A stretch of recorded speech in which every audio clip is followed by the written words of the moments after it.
So, having professional financial statements was a game changer. It gave me the confidence to start competing for much bigger projects. My business was doing well, but the market was getting more competitive.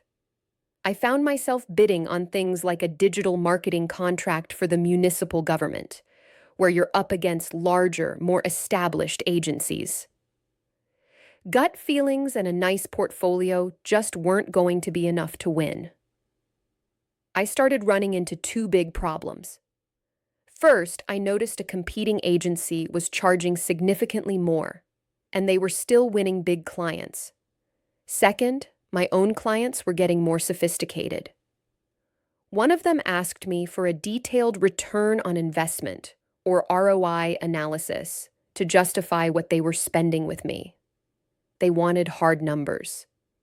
I realized I had to get better at using data not just for my own business, but to prove my value and make strategic decisions. The real aha moment came when I finally did a deep competitive analysis.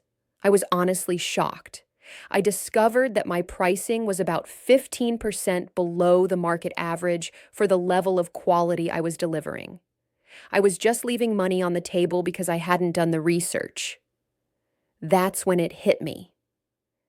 Data analysis isn't some boring academic exercise. It's a competitive weapon. My gut feeling was wrong, but the data was telling me the truth. So I had to learn how to be a data-driven business owner.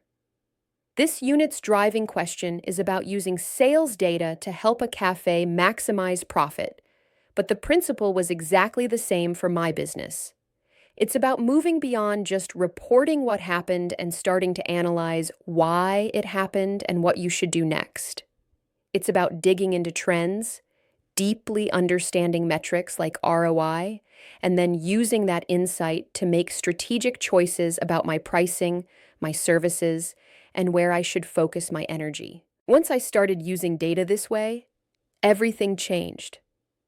I was able to confidently adjust my pricing to reflect my value.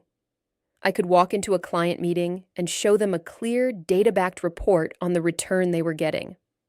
I won bigger and better projects. But this success led directly to the next big problem. I was winning so much new work that I was consistently working over 60 hours a week.